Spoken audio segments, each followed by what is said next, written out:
तो चलिए दर्शकों, अब खबरों में आगे बढ़ेंगे। दरअसल मणिपुर में एक बार फिर से हिंसा भड़की है।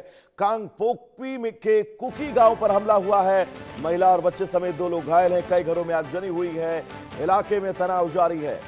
मणिपुर के कांगपोकपी जिले से एक बार फिर हिंसा की खबर सामने आई है। शनिवार शाम कांगचुप गेलजांग उपमंडल के एक गांव में कथित तौर पर सशस्त्र हमला किया गया। स्थानीय लोगों के मुताबिक हमला उस समय हुआ जब अधिकांश ग्रामीण रविवार की प्रार्थना के लिए गांव के चर्च में मौजूद थे।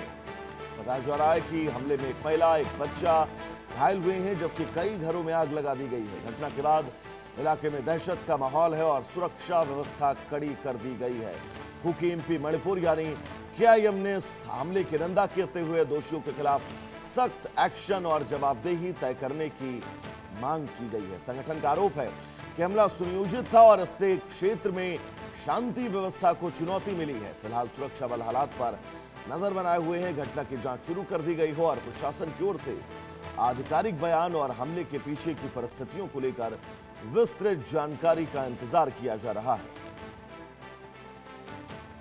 तो मणिपुर में कुकी गांव पर हमला किया गया है। मैतेई समुदाय पर हमले का आरोप लगा है। हमारे साथ निबिर जुड़े हुए हैं तमाम जरूरी अपडेट्स के साथ। निबिर, मणिपुर में शांति को लेकर लगातार सरकारें प्रयास तो बहुत कर रही हैं, लेकिन यह खबर जिसने एक बार फिर यह साबित कर दिया कि मणिपुर में अभी यह विवाद जो समुदायों का था वो रुका नहीं है। निबिर। जी बिल्कुल, मणिपुर के कांगपोक डिस्ट्रिक्ट में जो लगातार ये हमले हो रहे हैं, आप देख सकते हैं कि कल रविवार के दिन जब लोग चर्च में जा रहे थे तो वहां पे ये हमला हुआ। 2 घर जो है उनको जो है जलाया गया है। 2 लोग इंजर्ड भी हो गए हैं। और ये अटैक जो हुआ है आपका सुबह जब चर्च जाने के समय में हुआ था, तब जिरीबाम इम्फाल हाईवे में भी एक जो रास्ता है वहां पे एक कुकी गांव है, वहां पे भी एक अटैक हुआ था। तो ये लगातार हमले जो है आप देख सकते हैं कांगपोकपी और इन इलाकों में हो रहा है। इसका कारण ये है कि पिछले 1 महीने से नागा संप्रदाय और कुकी संप्रदाय के बीच में जो है टेंशन्स हो रखा है। जब से 3 चर्च के लीडर्स का हत्या हुआ था और बहुत सारे तांगखुल नागा गांव में भी ये ऐसे तरह के हमले हो रहे हैं, जिसके कारण मणिपुर में जो है अभी बहुत ही एक कॉम्प्लेक्स सिचुएशन हो गया है कुकी संप्रदाय और नागा संप्रदाय के बीच में। और आप ये जो हमले देख रहे हैं ये लगातार अलग अलग एरिया में हो रहा है। हालांकि सिक्योरिटी डिप्लॉयमेंट बढ़ाया गया है, सीआरपीएफ इन इन और अन्य सेंट्रल सिक्योरिटी फोर्सेस बढ़ाए गए हैं, लेकिन फिर भी बहुत सारे जगहों पे अभी लगातार ऐसे हमले हो रहे हैं, जिसके कारण मणिपुर का जो पूरा हाईवे है, नेशनल हाईवे 2, वो ब्लॉक हो चुका है। और ब्लॉक होने के कारण जो है एसेंशियल सप्लाई जो गाड़ी होते हैं उनके भी ब्लॉक हो चुके हैं। तो इसीलिए एक बहुत बड़ा कॉम्प्लेक्स सिचुएशन है मणिपुर के लिए, क्योंकि रास्ते भी बंद है और गाँवों में भी अटैक हो रखा है।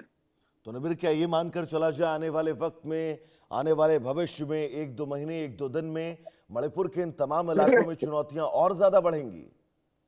जी बिल्कुल, चुनौतियां तो बढ़ेगी, क्योंकि अलग अलग जगह पे जो अटैक हो रखा है, लेकिन सिक्योरिटी फोर्सेस और सेंट्रल सिक्योरिटी फोर्सेस का हैवी डिप्लॉयमेंट है, जिसके कारण जो है बहुत सारे जगहों पे नियंत्रण है। लेकिन मेन इशू ये है कि गांव के अंदर जो है अभी भी अटैक्स हो रखे हैं और लोगों के मन में भी एक गुस्सा है और लोगों के हाथों में हथियार भी है। तो इसके कारण जो है सिक्योरिटी चैलेंज बहुत ही बड़ा है मणिपुर के लिए। और रोड ब्लॉक्स जो आप देख रहे हैं ये एक नमूना है। इसके अलावा भी बहुत सारे इश्यूज ऐसे हैं जिसके कारण मणिपुर जो है पूरा बंद पड़ रखा है।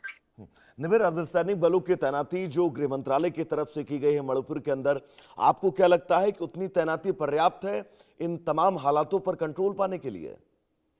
जी, आप बिल्कुल सही बोल रहे हैं कि मणिपुर जो अभी हैवीली मिलिटराइज्ड है। हैवीली मिलिटराइज होने के कारण बहुत सारे जगहों पे अभी भी नियंत्रण है, लेकिन ये मिलिटराइज कंट्रोल है। लेकिन अगर मिलिट्री को आप हटा दीजिएगा, अगर आप सिक्योरिटी फोर्सेस को हटा दीजिएगा, तो फिर से एक झगड़ा और एक हिंसात्मक घटनाएं हम देखते रहते हैं। तो मिलिट्री के तरफ से पूरी कोशिश है कि इसको कंट्रोल किया जाए, लेकिन लोगों के मन में इतना अविश्वास है अपने एक साथी जन के लिए, और इतना एक गुस्सा हो गया है, इसके कारण हम लगातार ऐसे हमले देखते आ रहे हैं। निबिर, चर्च को निशाना बनाए जाने के पीछे का मकसद क्या हो सकता है? निबिर, मेरी आवाज आप तक पहुंच रही है? बिल्कुल निबिड़ लौटेंगे आपके पास। बड़ी खबर, कुकी गांव पर हमला किया गया है। इलाके में तनाव है, अर्धसैनिक बलों की तैनाती आपको नजर आ रही होगी और इस पूरे इलाके को छावनी में तब्दील कर दिया गया है। कई हाईवे ऐसे हैं, जैसा कि निबिड़ ने जानकारी दी, जिनको ब्लॉक किया गया है और अब पूरी कोशिश ये है कि जल्द से जल्द इन तमाम हालातों पर कंट्रोल किया जाए। लेकिन मणिपुर में चुनौतियां बहुत सारी। अर्धसैनिक बलों की तैनाती तो कर दी गई है, लेकिन इन तैनाती के बीच लगातार जो खबरें सामने आ रही हैं वो परेशान करने वाली है। निबिड़, फिलहाल आपका बहुत बहुत शुक्रिया इस तमाम जरूरी अपडेट्स के लिए।